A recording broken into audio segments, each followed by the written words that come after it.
guys, I'm Sarah. Welcome back to my channel. Today I'm doing a recent reads video, and I do want to add a caveat beforehand. I apologize if you can hear my grandma's TV. Not much I can do about it to block it out. I mean, I have the door shut, but in case you hear, and so it sounds like talking in the background, it's probably just what it is. So, I apologize for that, and yeah, I have a bunch of books to talk over, so let's just jump right in. We're going to start from the lowest ones and go to the highest ones. In terms of rating, or if I even finished them, because I have 3 DNFs to start with. And the first DNF I have is Towering by Alex Flinn. It's a beautiful cover. Really love the cover. This is like a modern day Rapunzel retelling. It's like a fairy tale-esque plot line with like a prophecy, and there's like a magical drug and stuff like that, and then there's like magic and stuff. Very mild magic set in a contemporary setting, which is very interesting. I mean, basically the book is about, the back cover really doesn't tell you much. It's basically about this girl Rachel. She's kind of our Rapunzel character. She's been locked in this tower by her guardian for reasons unknown to her, and then a new boy, Wyatt, I think his name is, he moves into the area and discovers her, and it's kind of goes from there. I didn't get that far into it. I stopped at around, I think it was page 74. I don't remember what chapter it was. And I kind of just skimmed to the end, and I don't know, I was just kind of bored by it. But also, I mean, it had interesting elements, but I was also very bored. It was very just kind of mediocre writing, and I don't know, the characters had some morally questionable decisions. I mean, not extremely, just like, you know,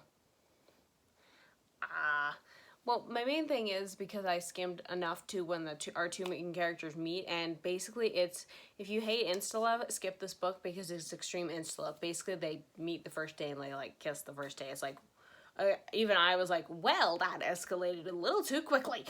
So yeah, and they didn't really have much of a connection, and I don't know, it felt off, and the fairy tale aspect of the modern world could have worked. It just felt really weird, because there was like supposedly this prophecy, but there was no point to it, and then there was like this magical drug plant that was like getting people addicted, so there are trigger warnings for like drug addiction.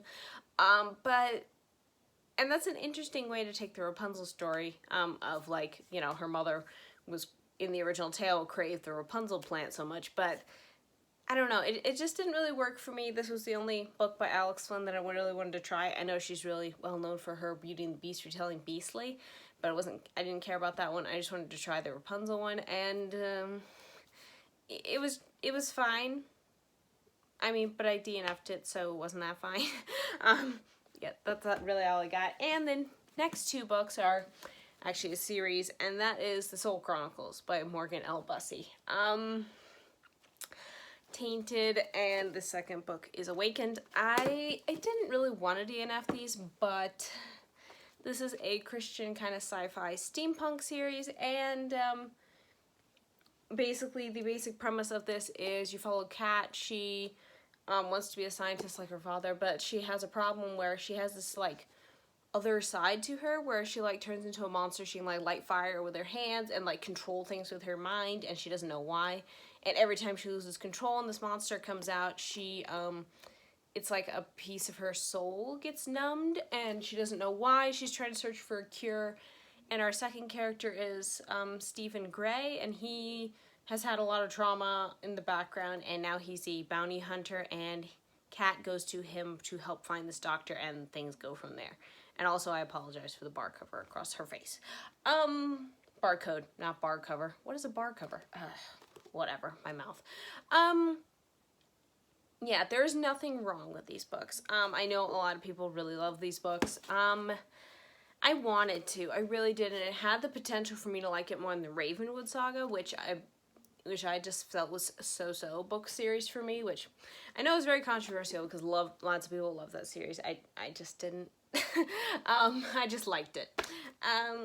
But I'm not even fully sure what it was. It's just whenever I picked up this book, it's like when I was reading it, I was fine, but the second I put it down, I did not want to pick it back up again.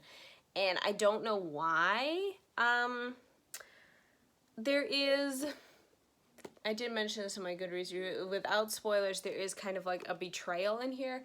And I have an issue with betrayals in books. It has to be done in a way that the character doing it can be forgiven, or it makes sense. And I don't know, there is a very, I haven't quite found it, but I do know there's a very fine line in betrayals from you in books where I can accept it or be okay with it, or and forget the characters for it, and there's a line where I can't, where if it crosses too many, I just can't do it.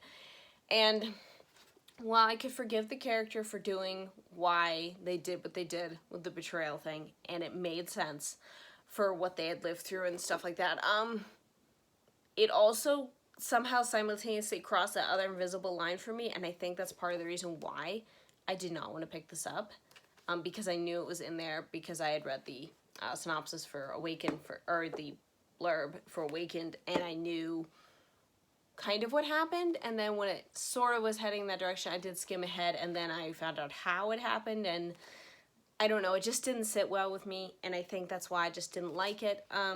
So then when I was having problems with that one, I just skim read to the end of this one, and if more of the first book was like this one, I probably would really, really like it, because I am questioning why this one is so short, though, because I did obviously skim to the end, and I think the last chapter should have been longer, because it's like totally would just like abruptly end. It's like, okay, I would have liked a little more closure here. And yeah, I don't know, the series just didn't work for me. Sadly, Morgan L. Busse's works don't seem to be working for me, because like I said with the Ravenwood Saga, it was just so. I am going to try her other steampunk series, because I am very interested in that one. But if that one doesn't work for me, she just may not be an author for me, which is disappointing, because I really wanted to like this series, and with the way Awakened went, this had the potential to unseat the Ravenwood Saga and be my favorite of her series, but it couldn't, and it didn't, so that's disappointing. So yeah, DNF those two as well, sadly. Okay, so my next lowest rating book, sorry, I'm just listening for whatever that was. Okay, I guess just things rattling in the house. That's fun. That could be ghosts. Anyways, just kidding about the ghost thing. We don't have ghosts in the house. Anyways, my next lowest rated book is 3 stars, and that is Snow White with Red Hair, volume 21. I was gonna say volume 12. This is not volume 12. This is volume 21. And I've talked about this manga series before on my channel, so I'm not going to really get into a full description of it. It's just a fantasy, like, fairy tale-esque feeling story, and I know I said in one of my fairly recent reads reviews that when I read volume 20, I was going to continue the series, because I was hedging on it. As of this volume, I'm not going to. It's just very slow. It's very chill, like fantasy slice of life, and which is fine. It's just, there's nothing wrong with the story. I'm just finding it kind of boring, and the characters aren't together for as long as I'd like. I mean, it's supposed to be like a romance between our main character Shirayuki and our other main character Zen, and they're hardly ever together. Aside from like the first few volumes way at the beginning of the series, they're hardly ever together, and I don't know, it's hard for me to want to continue when they just keep going further apart in like doing their own things and stuff, and I don't know, I'm just kind of bored, so I am going to officially quit this series. Like I said, there's nothing wrong with it. Lots of people really like this series. I just don't. So it's just fine for me, so I will be quitting this series officially. Yeah, so disappointing. Okay, so the next book, I guess I could show you all the ones here, assuming I can get it to work. Hello. This iPad thing doesn't always want to work. Anyways, if you recall from my last recent reads video, if you've seen it, I'll leave a link down below in case you missed it. I read a full-length novel by Nicki Chapelway in that book called Rage Like the Gods. Well, after I read that book, I then remembered I had a short story prequel to that book, and it was Between Gods and Demigods by Nicki Chapelway, and this is like a short story prequel to that series, when we follow one of the main characters in the book, Azern. She, when she first discovers her visionary gifts and the fact that she's able to see the future, she sees the future of this one guy in Between Gods and Demigods. She sees the future of this character, Magnar, in that he is going to get attacked by a werewolf. So she decides to leave her secluded and sheltered place where she was living and try to go find him and warn him that he's gonna get attacked by werewolves and potentially die. And it's basically Azern's introduction, also Magnar's, because he is also a side character in Rage Like the Gods later on. And yeah, I really liked it. I gave this one 4 stars. I really enjoyed seeing it. Oddly enough, I would recommend reading this after Rage Like the Gods. You can fully read it beforehand, and yeah, I would also recommend that too, but I found I liked it better because I already knew who Azren and Magnar were from the previous full-length novel, Rage Like the Gods, and I don't know, I just really liked reading the story afterwards and gaining that perspective of what was going on and just how they met. I don't know, I just enjoyed it beforehand. There was a little bit more talk about the difference between magicers and sorcerers, which we didn't really get a lot of in Rage Like the Gods, so I really enjoyed that. And yeah, really liked this short story, and am excited to continue reading all of Nicki's books because she has quite a few, and I really want to try to get to them all eventually. Okay, let's see. Since we're working on 4-star books, let's just do this one. The next one I read was actually a reread for me, and that is For Love and Honor by Jody Hedlund. I'm not really sure. This is, it's a loose series of like standalones called, I'm actually not even sure what the series is called. The Noble Knights? I'm not really sure. It's a historical Christian series. I don't know why I blanked on that. I think I was going to call it fantasy. It's not fantasy, so I don't know why I was going to call it that. Anyways, yeah, this is just a historical Christian romance. Okay, that works. And we follow Lady Sabine. She has this, like, skin blemish on her arm, which, if people knew about it, they would potentially call her a witch. And, like, you know, well, like, burn her at the stake or drown her or whatever. And so she keeps covered with gloves. And we also follow Sir Bennet, who, his brother has basically run their family estate into the ground, and all these lords around them want their money and are, like, threatening war and stuff. So he has to marry in order to fend off and marry a wealthy lady and use her money to basically fend off these lords. So that's how the two of them meet, and things happen from there. It's a very short book. The romance could be considered very quick, because seriously, the book's, I think it's only like 200 pages. It's, yeah, 236 pages. So not a lot of time, but for 2 characters to fall in love and stuff. But it never felt rushed or anything. I really enjoyed it.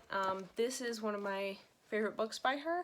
I gave it like a 4.5 rating. At this time around, I noticed the drama between them of, like, Bennett's not telling certain things, Sabine's not telling certain things. I found that a tiny bit irritating, but it could have been my mood at the time because I was in a really weird mood when I was reading this book. So that could have been part of it. I don't fully know. But yeah, I really enjoyed this one. Yeah, it's just a sweet, cute romance with some action in it. And yeah, just really enjoyed this one.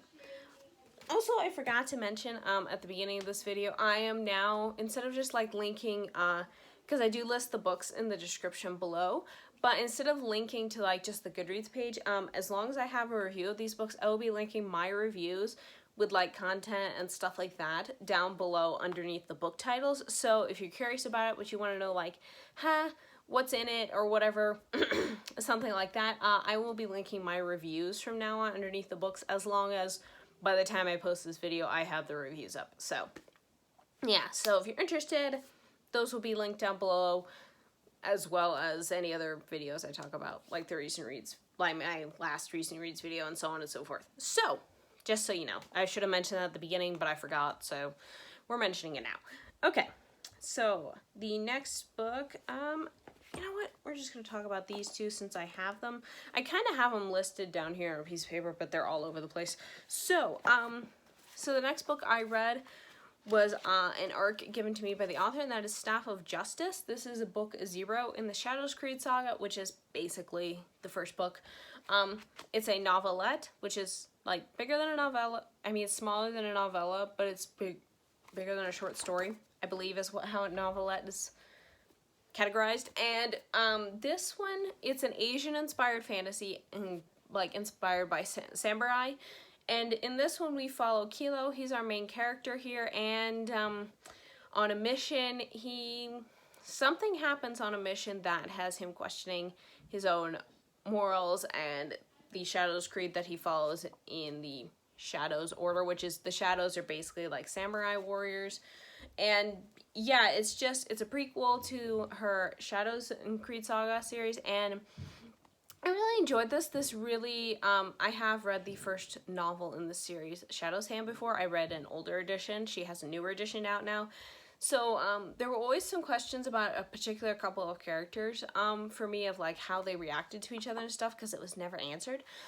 This book does answer those questions, so I was very pleased about that. And I just really liked how even in this small little book, she goes into depth of like the questions of just like, what would you do in like, you know, in certain situations, like what if something happens and you just don't know how to handle it, or it's just questions about like life or death and what is right, what is wrong, things like that. And it's very in-depth and very thought-provoking for such a small little book, and I really enjoyed that. So yeah, I really like this book, and the author also drew the cover herself, and it's very beautiful. She just has a lot of talent. And yeah, I will be reading the second edition of Shadow's Hand sometime. I don't know if I'll get to it in December, but yeah. Really enjoyed this one, and that leads to my next one, which is Guiding Light. This is a short story set in the same series. I would recommend reading Guiding Light after Staff of Justice and before Shadow's Hand. This is basically like a little Christmas winter festival short story set in the same world, where they're basically these shadows, and the village that they live at are basically celebrating the winter solstice, I think it is. Yeah, so it's like a little Christmas short story. I believe I mentioned this one in my Christmas book recommendations video that I did last year. I'll leave a link down below in case you guys are curious about that. It's one of my older videos, so I probably don't, you know, it's probably embarrassing, but anyways, yeah, but yeah, I really wanted to reread that around the Christmas season now, and yeah, really enjoyed this one. I re-gave this one a 4.5 star rating. It was just a 4 previously, but yeah, really enjoyed this one. Okay, so my next one that I have here is actually there's 2 of them. I read the first and the second book in the Elves of Lessa series by K.M. Shea. And the first book is Red Rope of Fate. And the second book, which I also read, is Royal Magic. And yeah, these are like fantasy series. It's fantasy romance, basically. They're like standalone books set in the same world, following similar events. It's like, yeah, I'll just get into that. The first book, Red Rope of Fate, we follow Tari. She is an elf from Lessa, and she has been chosen to be bonded to a human. This is not like a marriage bonding. It's more like, because there's 2 kingdoms. There's the human kingdom of Kalnor, I believe is how you say it, and the elf kingdom of Lessa, and they have like a mutual coexisting kind of like benefits with each other. Of Kalnor protects Lessa from like people who want to attack them and stuff, because they're peace-loving elves, and they in turn only do trade with Kalnor and stuff. So in the process of this, there is also a problem. They have a giant language barrier. Basically elves and humans cannot understand each other because there are different language differences. So, without a translator. So, they have this thing where, I think it's like royal families or higher up families, in like the human and elf kingdoms, they will have bonding. it has a certain name, but I don't really know how to pronounce it, and I don't want to butcher it. So it's a bonding where basically they become, through this magical bond, they become friends, and then they like try to communicate more with each other and stuff, and learn more about their cultures through each other. So Tari is chosen to be bonded to one of the human princes has married a girl, and her family, all her siblings are getting bonded to elves. So Tari is bonded to her older brother Arian, but when it happens and they first talk to each other, they don't need a translator because they can understand each other, and that's like never heard of. That's like never happened. So Tari and Arian, when they first talk to each other after this magical bonding thing happens, they can hear each other. They can like understand each other, and yeah, not everyone likes that. So, and then things ensue from there. It's kind of Red Rope Buffet is kind of I would call it almost a forbidden love story, which is probably why I liked it a lot, because I do like the forbidden love trope if it's, you know, done well. And yeah, it's just, I really, really enjoyed it. I have an ebook of this one, so I just read it on a whim because I was like, okay, I'll try this one. And I really, really enjoyed it. I read it like in a day. It was very fun. Cam Shea, she writes like fantasy stories, but with like humor, and her humor is just really funny. And I just really enjoyed this story. I like Tari and Arian. Arian, I was afraid I wouldn't like at first because he's one of those stoic type characters with, you know, about as much personality as a stone wall. That's kind of how he's described at first, and I was afraid I wasn't gonna like him because he'd be way too serious and way too stoic. But actually he has a lot more emotion than I originally thought he would, which surprised me, and I ended up really, really liking him. Yeah, he doesn't show it much, but he does have it, and it does flip viewpoints between Tari and Arian. It's mostly Tari's viewpoint, but we do have his as well. So you get to kind of see the way he looks at things, and then just how, yeah, he's more serious, but he actually does care, and you can often tell, and Tari can often tell through just what he does, and I just really like that. So yeah, I really, really enjoyed that one. I gave that one a 4.5 star. And the second book, Royal Magic, we follow, how do you say her name? Gwendofen, I believe. She is she's the second princess of the Elf Kingdom, and we follow Benjamir, who is a low-key, kind of an antagonist in the first book, and this is kind of like a redemption arc, and he used to be the crown prince of the human kingdom. Now he's just a prince for reasons that would spoil things in the first book. But yeah, this is a marriage and convenience story, and they basically decide to get married so Gwendofen can get away from her overbearing aunt, who wants to basically control her life, and so that Benjamir doesn't keep getting girls foisted on him by his father. So basically they get married to like avoid that, and yeah, they're having trouble with like bandits raiding parts of Kalinor for no reason, apparently, and yeah, it's really funny, it's really sweet. I really enjoyed these two. The marriage and convenience trope, I haven't read a lot of, but yeah, I really enjoyed how this one went. These two characters work really well off of each other, and just the snark and the banter, and Gwendofen does, she is also like a girl who likes to fight and have swords and stuff, and sometimes those characters can become too, obnoxious, in my opinion. They can often be written as, you know, like they don't ever need help, and they're like, you know, tough, strong people, but she also has a good heart too, and I just really enjoyed her. She wasn't your stereotypical strong female character, and yeah, I really enjoyed this. I think I read this one in like 2 days, so wow, it was such a restraint from the first book, but yeah, it was just really light, really fun. I really enjoyed this, and yeah, I'm looking forward to reading I think there's a third book in this series, so yeah, really looking forward to reading that one. Okay, and let's see, where am I on my list? Because, like I said, I'm jumping all over the place. Okay. Okay, let me find the picture here. So the next one is also an ebook I read. I mean, obviously I read it. It's an ebook I own, and that is The Green-Eyed Prince by Brittany Fichter. Sorry about the glare. There you go. This is a novella to her. It's like novel 0. It is a novella set in kind of a desert kingdom. It is like novella 0 in her Classical Kingdoms collection. That is what I'm trying to say. That is her series of like fairy tale retellings. So this one is a fairy tale retelling of the Frog Prince.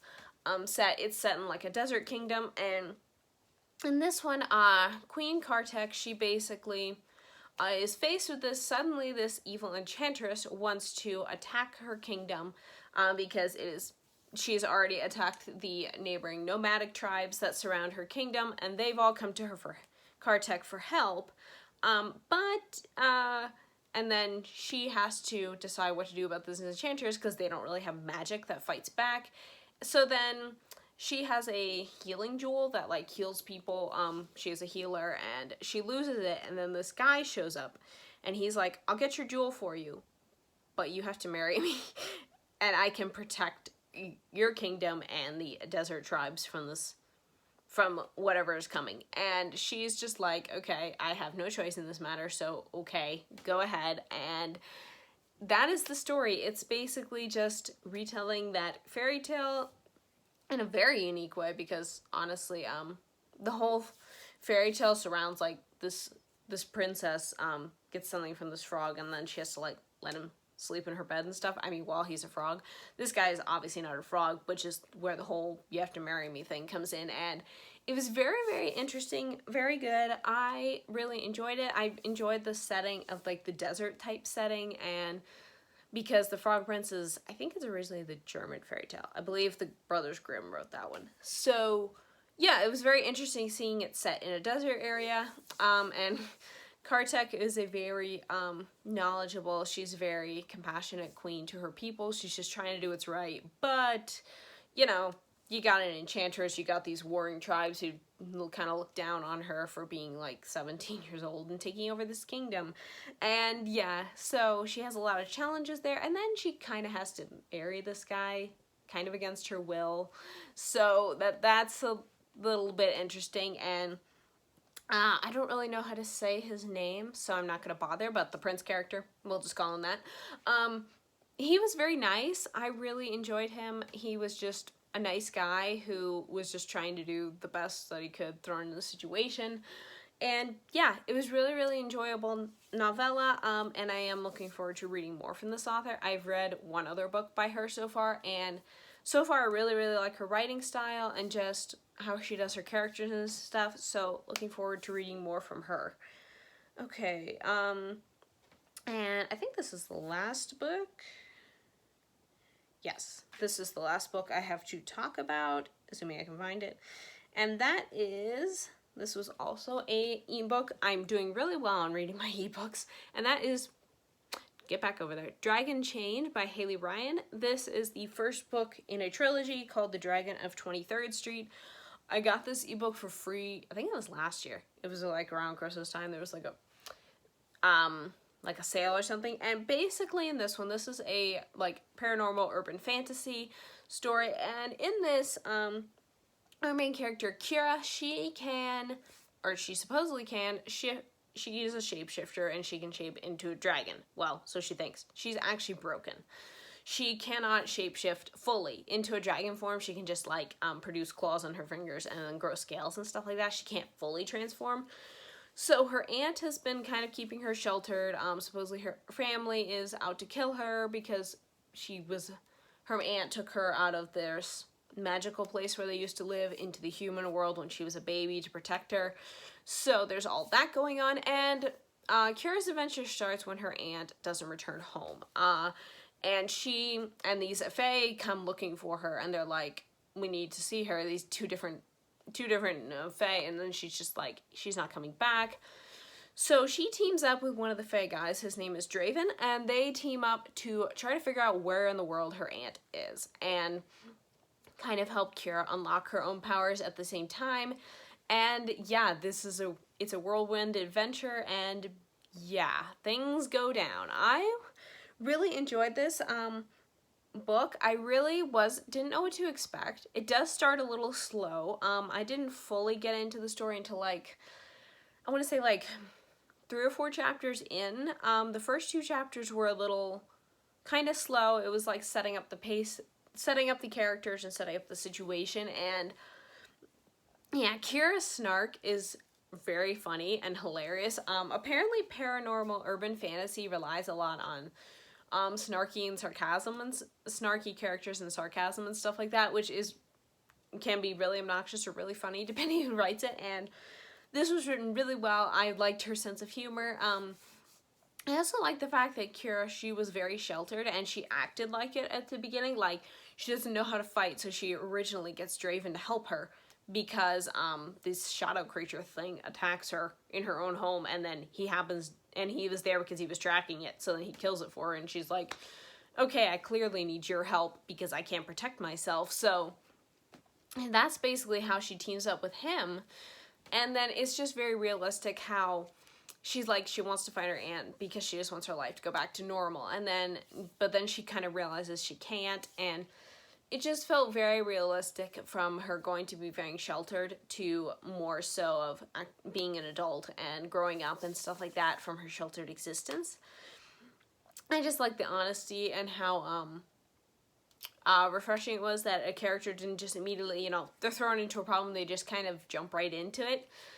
She very much did not want to have this problem, and she very much was just trying not to show it, and she was trying to be tough and make the best decisions. Sometimes she didn't make great decisions because she had no idea what she was doing, and so on and so forth. And it was just very realistic, and I really appreciated that. I also really like Draven. Draven, he can almost fall into the category of the broody bad boy, but he doesn't, because he actually has emotions and feelings, and when he shows it at times to her and to others, and it's just, so he doesn't fall under that stoic, broody guy who you just kind of want to hit after a while because it's like, okay, get out of your broody head.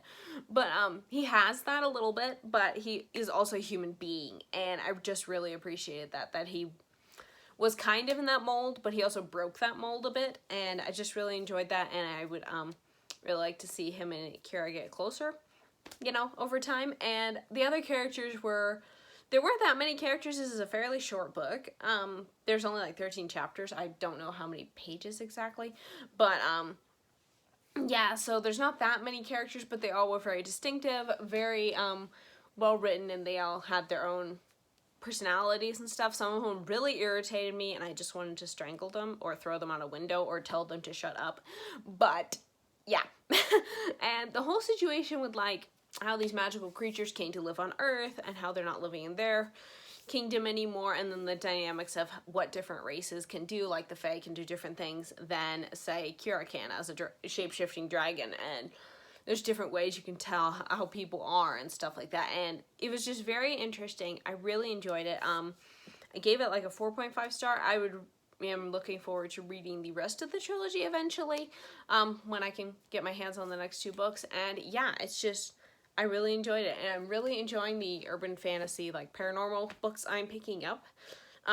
Most of them anyways, they just seem really funny, and I just really enjoy the humor and the more, I guess, magical elements, but set in the real world type of thing. I've just been really enjoying the genre as of late, which is good because I've been very interested in it for, whatever reason. And yeah, those are all the books I've read fairly recently.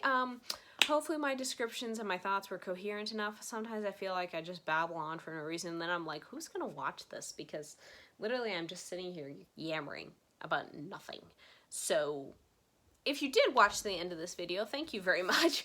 And yeah, just hopefully I don't sound like a total idiot all the time. So yeah, let me know down below in the comments, you guys, if you've read any of these books, heard of them, any of them sound interesting, and let me know what books you've been reading recently. I'd love to hear from you guys. I love talking to you in the comments, and yeah, thanks so much for being here. Thanks so much for watching, and I will see you next time. Bye!